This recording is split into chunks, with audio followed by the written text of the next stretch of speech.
coming into the stadium this evening, there was a sea of red peppering the stands.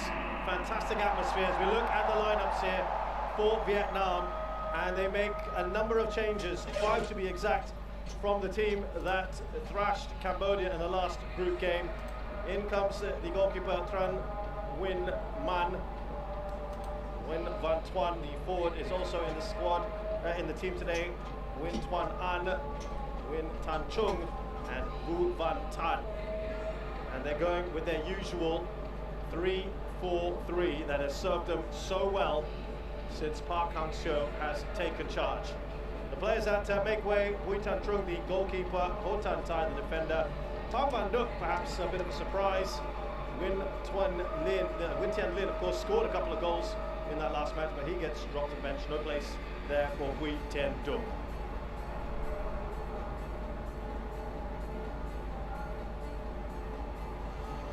There are the two skippers, different in stature, but certainly Russian, two fine players. Wonderful players, and Chanatip as well. Rotaman there, number 18, playing at a very high level in Japan, and playing regularly over there, contributing solidly to Hokkaido Consadole Sapporo. And then coming here, and when you look at him play in this competition, it's like he's got so much time on the ball. He's a class apart, isn't he? Chanatip against Quang Hai, a big battle to keep an eye on tonight. Well, it's very easy to tell you what's happened here with Thailand. They have made a complete change from the team that beat Singapore in the last group game of Group A. All 11 of this side have come back in, the first 11 as it were, and they're playing that diamond, aren't they, with Chanatip at the tip of it. All the good things will pass through him. Supachok and Tirasan Danda leading the line there. Tirasan, of course, here. There's pretty much the squad or the team that played against Singapore on the bench. But Russian, so much talent available there, as we clearly saw in that last group game. Yeah, it's scary, the quality of players that they have, the players that are coming through, wonderful options for Manu Polking. So the players just gathering around the center circle. You can see there one of the taglines of this tournament: emerging stronger together. We're going to have a moment of remembrance here for family, friends, colleagues, and every person who has passed on due to COVID-19.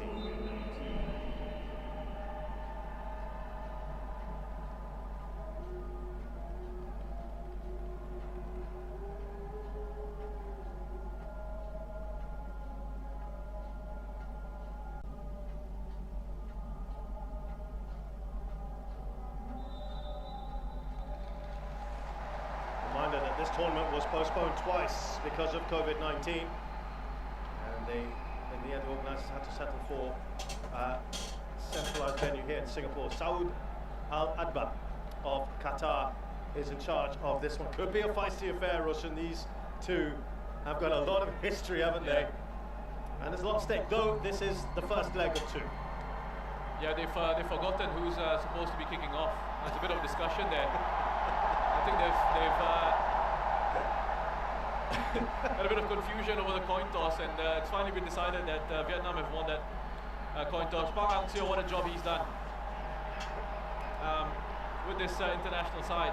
And Manu Polking, who's just come in, obviously different in terms of the amount of time they've been with their respective sides. But Polking, you can see a clear identity, clear way that he wants his team to play. He's blessed with some wonderful talent and some wonderful quality that he's been able to call upon, and it's the same for Vietnam, such a strong squad.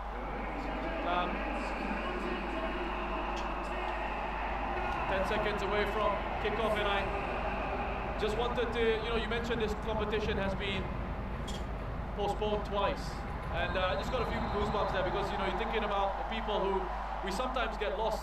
We don't have that perspective of just how unimportant football can be at times. You get sucked into this, and we forget to remember the people who work incredibly hard out there, the frontliners who have done such an incredible job, and the medical workers and the people who've come up with wonderful things like vaccines and things like that, which have allowed us to move forward as a society. And it's brilliant to see that we've had this competition now, and that we've come together as a region. Yeah, it really has galvanized the region, hasn't it, this tournament. Just seeing there some of the statistics. Far more shots by Thailand in this tournament so far. We have got one of the best attacks, not the best attack though, that belongs to Indonesia, against the best defense. They haven't conceded yet in this tournament. Thailand, Roshan, have got a 100% win record though. So it's all set up really nicely, isn't it? It is set up really nicely. I was asked a question by a Vietnamese reporter in the build-up to this game. Do you see it as the best attack against the best defense? I said no, as you see the offside flag go up here early on. I said no, I actually see this as a game between two really well-balanced sides. And I really dislike that cliche of, you know, attack wins you games, defense wins you titles. Because, you just see as he gets flicked on here, he is just offside there, Super Chok. I think it's balance that wins you titles. It's the most well-balanced teams in competitions that go on and win titles, because you've got to score those goals, but you also have to have a structure and a way of keeping opposition sides out. Talking of that, is there a little bit of a concern with how Vietnam have kind of gone about things? They've perhaps struggled a little bit on the attacking side. They've had a lot of the ball. Have they created enough opportunities? We saw that they struggled to break down. Zango's out of play. They struggled to break down Laos, who played a very flat back five, as it were. They couldn't score against Indonesia. And against Cambodia, they needed goals, Roshan. And when they knew the equation that they needed an extra goal to go top of the table, they couldn't get that goal. They even had 3 forwards on for the last 10-15 minutes. Yeah, I think, you know, we saw them, it was 4-0, wasn't it, that game against Cambodia. I think what really sort of hurt them in the end was not being able to really punish Laos in the first game. I think that's what really hurt them. But look, it doesn't really matter. I think, you know, they would have perhaps come up against Thailand at some point in this competition. I know lots of people, when they were looking at this tournament in the preview and the build-up to it, were thinking, well, these are two of the best sides in Southeast Asia at the moment, and probably the favorites to go through and meet in the final instead. Vietnam having to pay for the fact that they've not scored enough goals in their group, and instead of meeting Thailand perhaps in the final, they've met them in the semi. So let's see what happens over the 2 legs. I think it just opens up this tournament, doesn't it? It just makes it clear that it's not all one-way traffic, as perhaps everyone would have you believe. Well, I'm just noticing a tweak tactically here for Vietnam. Normally, when you see Quang Hai on this side, he starts out on the right-hand side, but he seems to have started on the left here for Vietnam. So they're not playing with those inverted players. Normally, it'd be Van Tuan, the number 9. It's a decent ball, isn't it? To Super Chok. Nguyen Man was quick off his line there to grab hold of the ball. A wonderful defense-splitting pass right here from Thiraton, and that's one of the reasons why he drifts infield in the build-up for Thailand. You know, he came under a little bit of criticism from one of the analysts back home, who accused him of being a player who doesn't play for the team, which I think it was poorly worded. I think that analyst came out to say that, you know, to apologize for it. Thiraton I'm talking about, in terms of, you know, dropping in from that left-hand side and playing in the middle and perhaps leaving themselves exposed.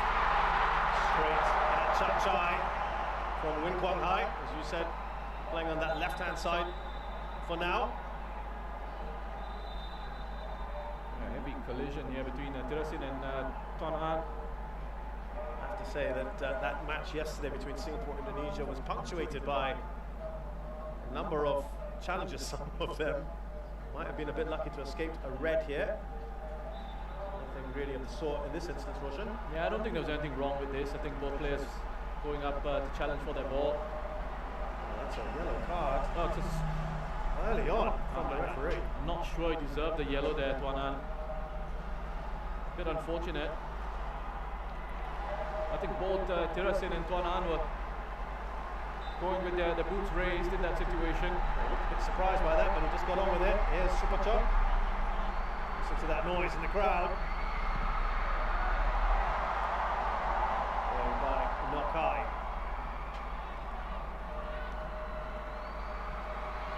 Super Chok again. He's seen a lot of the ball. Still Super Chok. There's Nokai in the way.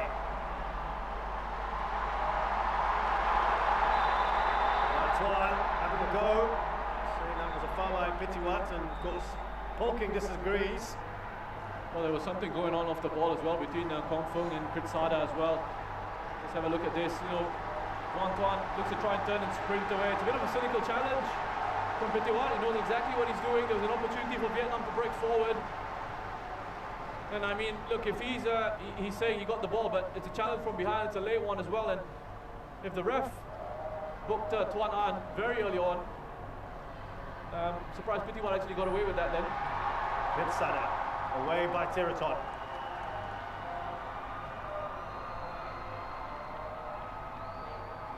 Already been played at a good pace this match.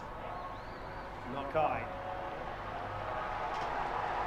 Pattern of play here.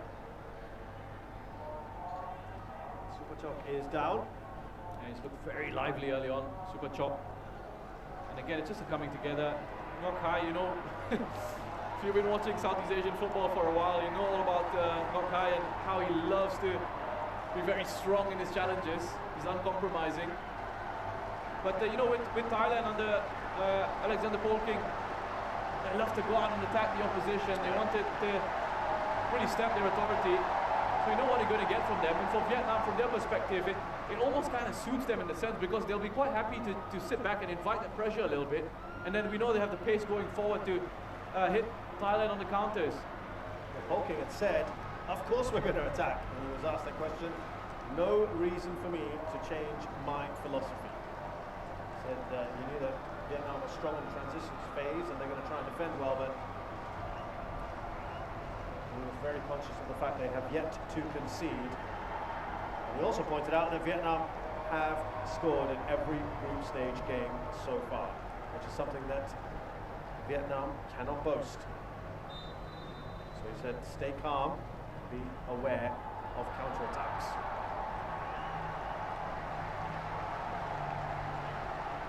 That would have been drilled into his team before this game. You know, watch out for Vietnam in those transitions, in those counter-attacking situations. Make sure that when we are attacking, that they've got players in position.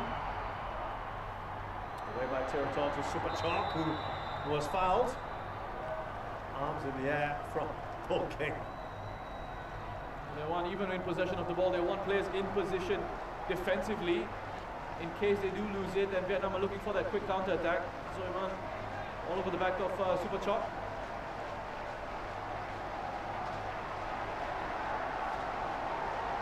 There's Tiraton. Oh, he slipped over as he went to take that free kick. Ball out there. That's leaving the line this evening, remember. That looked to be a foul by Kong.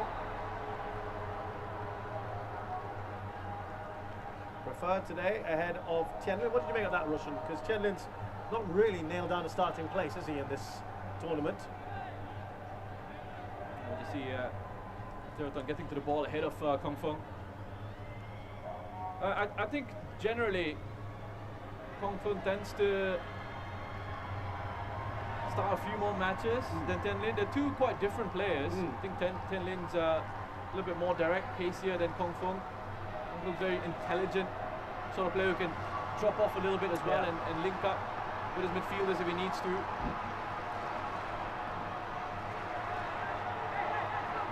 Out towards Chanatip on that right-hand side for Thailand. Tanawat to Sanachuyan. He wanted the ball. Bit of a gesture there, wasn't there, from Tiraton? Never got to him. Here's Manuel Beer. Now Kritsada. This is the fluidity that Thailand have in midfield when they set up in that 4-diamond 2. You got Pitiwat just holding his position, the base of that midfield, and then Tanawat, Sarat and Chanatip is allowed to drift around into different positions, occupy different spaces. Back with Thailand, they've regained possession quickly. Tirasin. Pitiwat. Not too much yet from Narubadin on that right-hand side, who's been one of their top performers in this tournament. Kritsada out to Tirasin. Not sure how you describe that one, Richard.